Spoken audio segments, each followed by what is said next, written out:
Welcome back to अभ्यास गुरु classes. Matrices के basics में एक इम्पॉर्टेंट टाइप है ऑर्थोगोनल मैट्रिक्स। तो सबसे पहले हम इसकी डेफिनेशन को गो थ्रू करेंगे, फिर एग्जांपल्स को और इसकी प्रॉपर्टीज को। और मैं आपको इंश्योर करता हूँ कि ये वीडियो कंप्लीट देखने के बाद आपका ऑर्थोगोनल मैट्रिसेस से कोई भी क्वेश्चन पूछ लिया जाए तो वो आपका गलत नहीं होगा। तो मेक श्योर कि आप ये पूरी वीडियो कंप्लीट करो, इसको नोट्स बनाओ, 2 से 3 बार वॉच करो। तो ऑर्थोगोनल मैट्रिक्स, एक मैट्रिक्स ए है हमारे पास। इसे हम ऑर्थोगोनल कहेंगे कि अगर ये इस प्रॉपर्टी को सेटिस्फाई करे, A transpose into A equal to identity आ जाए, या फिर ए को ए ट्रांसपोज से भी मल्टीप्लाई कर सकते हैं। इसे बोलते हैं pre multiplication with A transpose और इसे बोलते हैं post multiplication with A transpose. अगर कुछ ऐसा हमें मिल जाता है उस केस में हम बोलते हैं कि आपके पास ये ऑर्थोगोनल मैट्रिक्स है। अब इसके एग्जांपल्स की बात करते हैं। एग्जांपल्स में अगर मैं लेके चलूं आपको, सबसे पहले अगर एग्जांपल बनाए तो 1 0 0 1, ये अपनी बहुत इजी ट्रिवियल सी मैट्रिक्स है। अगर आप इसका ए ट्रांसपोज करके ए के साथ मल्टीप्लाई करोगे तो आइडेंटिटी ही मिलेगा हमें। नेक्स्ट अगर मैं एग्जांपल बनाऊं तो अपने पास क्या आएगा, -1 0 0 -1। ये एग्जांपल भी अपने पास ऑर्थोगोनल मैट्रिक्स का है। फिर एक और एग्जांपल अगर मैं बनाऊं तो क्या बनेगा, 1/√2 -1/√2 1/√2 1/√2, तो ये भी बन जाएगा। अगर एक 3/3 का एग्जांपल बनाए हम तो 1/√2 0 1/√2 0 1 0, ये माइनस ले लेते हैं, 1/√2 0 1/√2।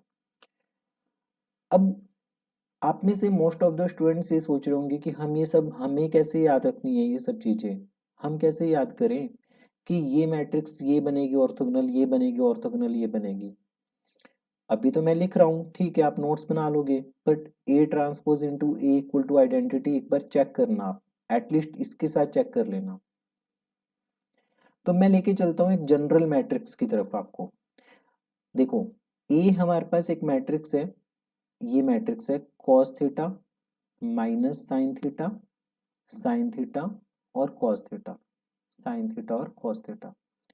और इसका ए ट्रांसपोज कितना होगा, ए ट्रांसपोज होगा cos theta minus sine theta, sine theta और कॉस थीटा।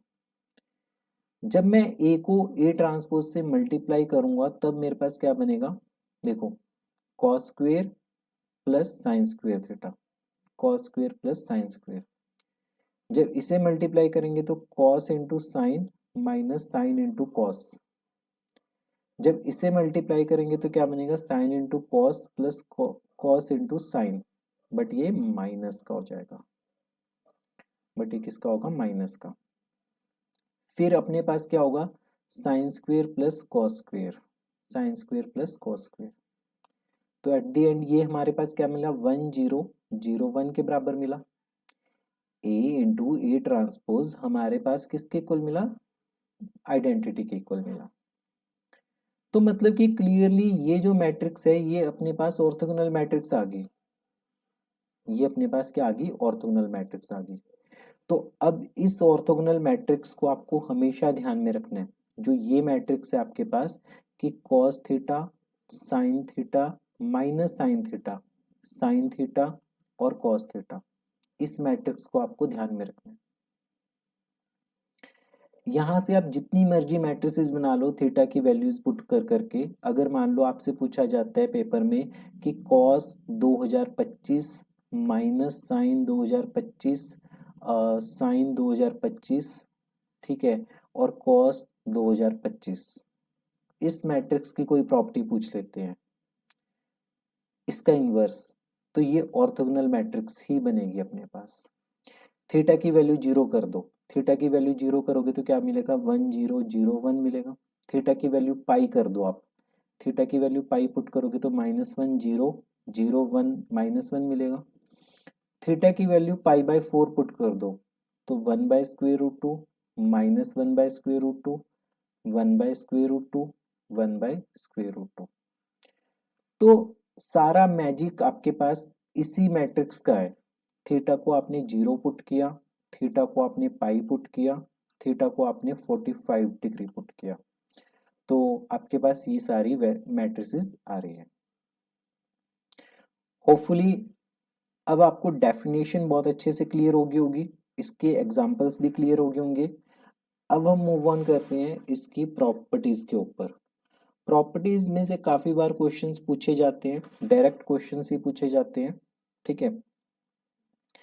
मूव ऑन करते हैं हम properties of orthogonal orthogonal matrix के ऊपर। प्रॉपर्टीज ऑफ ऑर्थोगोनल मैट्रिक्स, ठीक है। इंपॉर्टेंट होने वाली है इसकी प्रॉपर्टीज सारी की सारी आपके पास। नंबर 1, पहली प्रॉपर्टी अपने पास क्या है, जो आइगन वैल्यूज होंगी ऑर्थोगोनल मैट्रिक्स की, वो उनका जो मॉडुलस होगा वो यूनिट मॉडुलस होगा। Eigen values of orthogonal matrix are of unit modulus, उनका जो मॉडुलस होगा वो यूनिट मॉडुलस होगा, ठीक है। जैसे पॉसिबिलिटी क्या है, आइगन वैल्यू 1 हो सकती है, -1 हो सकती है, आयोटा हो सकती है, माइनस आयोटा हो सकती है, क्योंकि हमें पता है कि इन सब का मोड किसके इक्वल होता है, 1 के इक्वल, इसका मोड भी 1 के इक्वल, इसका मोड भी 1 के इक्वल, हर एक मैट्रिक्स का मोड, हर एक जो आइगन वैल्यू है इसका मोड किसके इक्वल होते हैं, 1 के इक्वल होता है।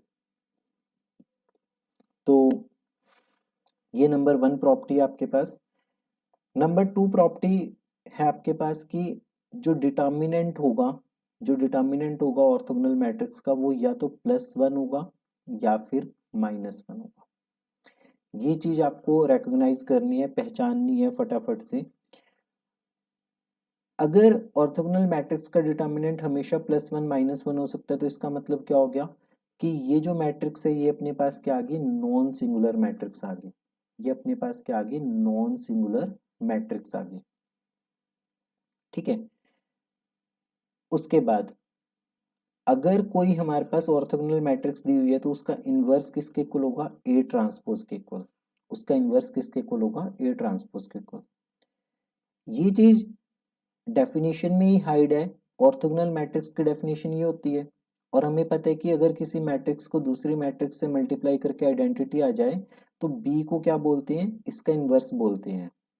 तो यहाँ पे ए ट्रांसपोज को क्या कहेंगे, ए का इन्वर्स कहेंगे हम। ए ट्रांसपोज को हम ए का इन्वर्स कहेंगे। तो ऑर्थोगोनल मैट्रिक्स के केस में इन्वर्स निकालना बहुत इजी है। नेक्स्ट एक बहुत पावरफुल स्टेटमेंट है कि ऑर्थोगोनल मैट्रिक्स इज डायगोनलाइजेबल। ये मैट्रिक्स को हम डायगोनलाइज कर सकते हैं ओवर कॉम्प्लेक्स नंबर, ऑलवेज, हमेशा कर सकते हैं, हमेशा।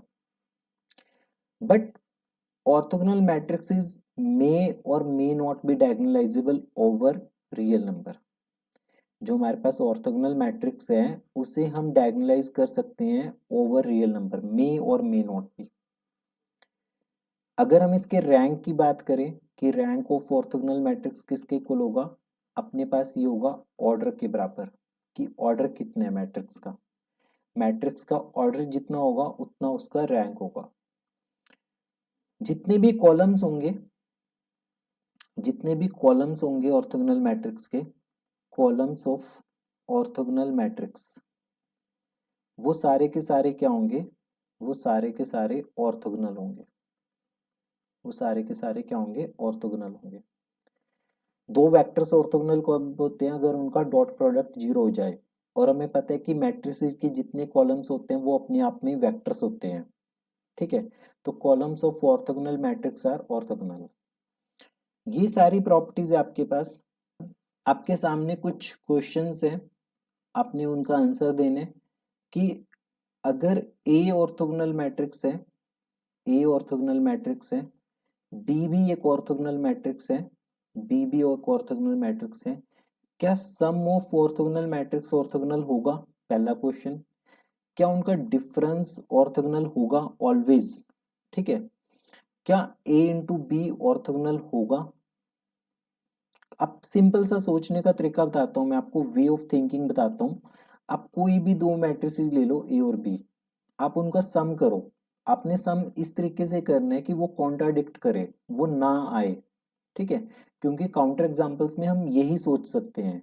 अगर पांच छह एग्जांपल्स लेने के बाद अगर सेम आ रहा है, तब हम डाउट में जाएंगे कि हाँ शायद ये हो सकते हैं। पर हमें इस तरीके से सोचना है कि ए प्लस बी करने के बाद जो मैट्रिक्स आए वो ऑर्थोगोनल ना बचे आपके पास। और ऑर्थोगोनल को चेक करने के लिए आपने सिंपल एक चीज चेक करनी है कि determinant of A plus B plus minus one आना चाहिए, कुछ इस तरीके से आप चेक कर सकते हो। या फिर ए बी, मतलब हम इन सारी प्रॉपर्टीज का यूज फटाफट से करके ये चीज चेक कर सकते हैं। ये सारे आंसर्स आप मुझे व्हाट्सएप कर सकते हो अगर इसमें कोई भी डाउट आता है तो। मिलते हैं अपनी नेक्स्ट वीडियो में। टिल देन पढ़ते रहिए, प्रैक्टिस करते रहिए अभ्यास क्लासेस के साथ।